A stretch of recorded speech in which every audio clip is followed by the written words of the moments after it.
Breath of life.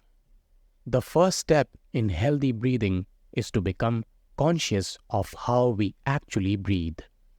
From the perspective of the world's great spiritual traditions, our breath not only brings needed oxygen and other gases to the physical body, but it can also bring, when we are conscious of it, the finer energies, that is, prana, chi, and so on, needed to help nourish our higher bodies, the subtle body, the casual body, and so on. Whatever we may believe about our soul and spirit, our breath and how we breathe is intimately connected with all aspects of our being. In today's noisy and high-stress world, many of us sit, stand, sleep, speak, act, and move in ways that undermine our breathing and our physical, emotional, and spiritual health. When we look ourselves in action, when we actually sense and observe ourselves honestly for a moment, we see that we carry enormous amounts of unnecessary tension throughout our bodies. We may sense it in our hands, face, eyes, jaw, tongue, throat, belly, back, chest, and so on. Even tension in our feet can undermine our breathing. These tensions can and often do impede the natural and harmonious movement of the diaphragm and its coordination with the secondary breathing muscles. They also impede the harmonious flow of the breath of life through our body and mind. We can do all the breathing exercises in the world, but if we don't begin to see and free ourselves from the unnecessary tensions that we carry day in and day out, if we are unable to find a state of dynamic relaxation in the midst of daily living, these exercises won't do much good. In fact, without such relaxation and without real self-knowledge and self-awareness, breathing exercises can often exacerbate the tensions already present and create dangerous biochemical and physiological imbalances in our body and mind.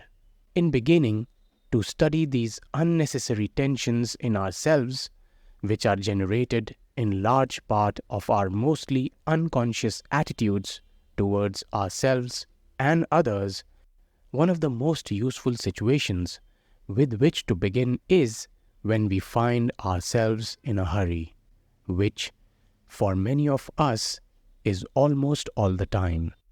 Next time you catch yourself rushing through your life on the way someplace other than where you are right now, sense your entire body and pay particular attention to your breathing. What does your breath feel like? Does it feel open and spacious? Most likely it feels small and cramped. Ask yourself if this is really how you want to live your life, always tensing towards something to be done or enjoyed in the future. Yes, the future is important, and we all have plenty to do on its behalf.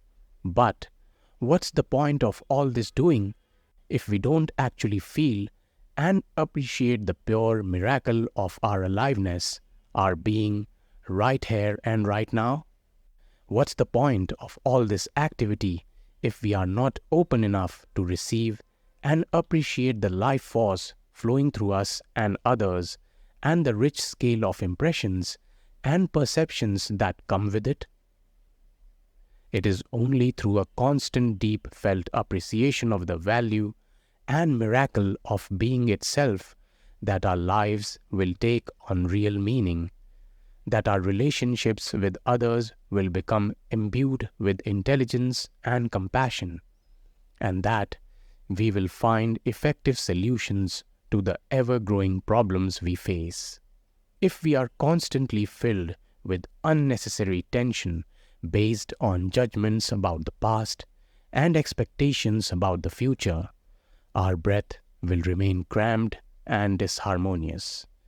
We will never discover what it means to be truly human, and our lives on this planet will only get worse, no matter what brilliant strategies we devise or how much force and aggression we use to put them into action.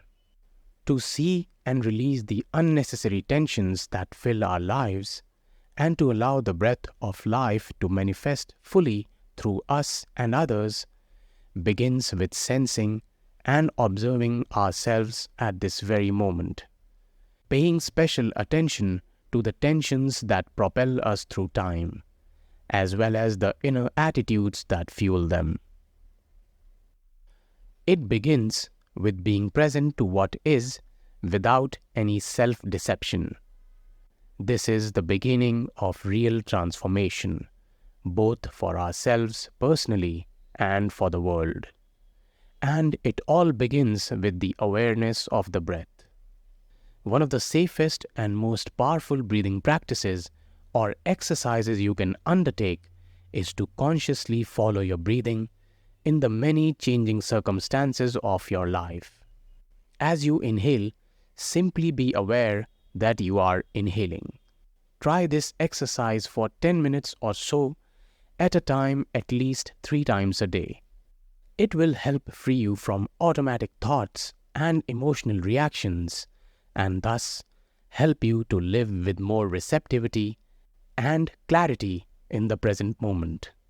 You may find this exercise especially useful at moments when you are anxious or angry. With roots in Buddhism and other great spiritual traditions, this is a wonderful practice for both beginners and advanced practitioners. Mindfulness of breathing. This particular version of the mindfulness of breathing is mainly aimed to calm and focus the mind, and is therefore what is known as the samatha, or calming practice, rather than a vipassana or insight one.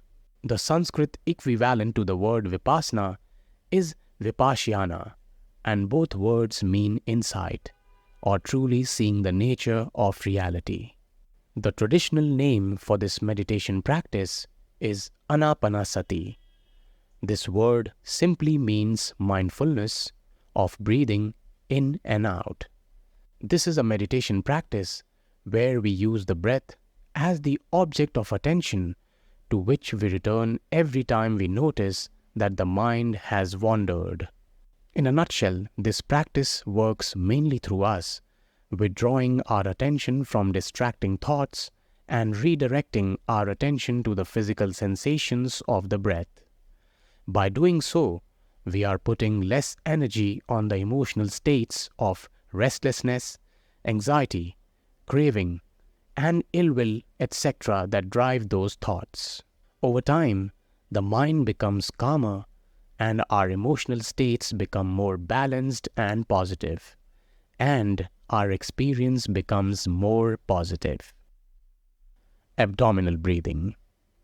Most people tend to breathe in a slightly abnormal way. They tend to hold in their stomachs, make little use of their diaphragm. They breathe using the muscles of their upper chest, neck, and shoulders. This is not the most effective way to get the needed oxygen to our brain and muscles.